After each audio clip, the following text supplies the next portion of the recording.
ራሴን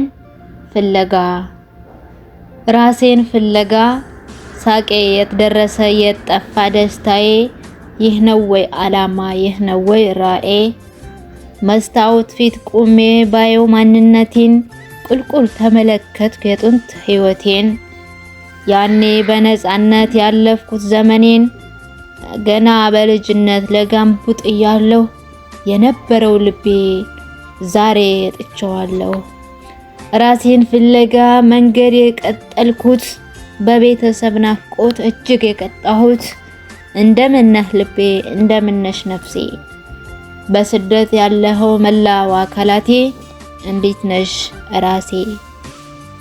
ራሴን ፍለጋ ያመራሁት ዛሬ መኖር የጀመርኩት ያመጣሁት ፍሬ ጭራሽ አልዘራሁት አልሰማሁም እኔ ለሰው መጨነቄ አድርጎኝ ቦዘኔ ተኩላዎች መሃል በግሁኝ ስገኝ ባህሩም ሊውጠኝ ከጫፉ ዳር ነኝ በግራም በቀኝ በፊትም በኋላ ወጥመድ ውስጥ ገብቼ ቀረሁ ወደ ኋላ ራሴን ፍለጋ መቀነቴን ስጡኝ ልታጠቅ ወገቤን ጠንክሬ ልፈልግ ላገኘው ራሴን ለደቂቃም ቢሆን ላዋራትኝ ነፍሴን ስጡኝ መቀነቴን አንጡ መስታወቴን ሌበት ራሴን አንጡ መስታወቴን ሌበት ራሴን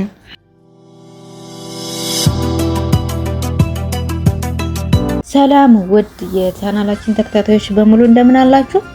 ዛሬ አዲስ ምዕራፍ ጀምረናል። ባለፉት ቀናት ስለ ስኬትና ስለ ስህተቶቻችን አውርተናል። ዛሬ ግን ትንሽ ወደ ውስጥ እንገባለን። ስደት ላይ ስንቆይ ሳናውቀው የምንረሳቸው ግን ህይወታችንን ትርጉም የሚሰጡ 3 ነገሮች አሉ። እነዚህ ነገሮች ስንዘነጋ ምን እንደተሰማኝና እናንተም እንዳትረሱት ላስታውሳችሁ ፈልጋለሁ። አንደኛው ራሳችንን መውደድ ነው። ሁልጊዜ ለሰው ስንሮጥ ስናጥብ ስንወለወል መስታወት ፊት ቆመን ለራሳችን ቆንጆ ነሽ ማለት እንረሳለን። ራሳችንን ካልወደድን ድካሙ ብቻ ነው የሚሆነው።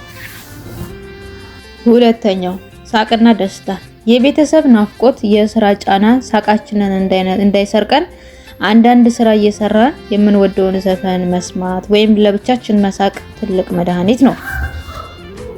ሶስተኛው የሄድንበትን ዓላማ መጀመሪያ ስንወጣ ለ5 ዓመታት ሰርቼ እመለሳለሁ ብለን ነበር። አሁን ግን ስንት ዓመት ሆነን?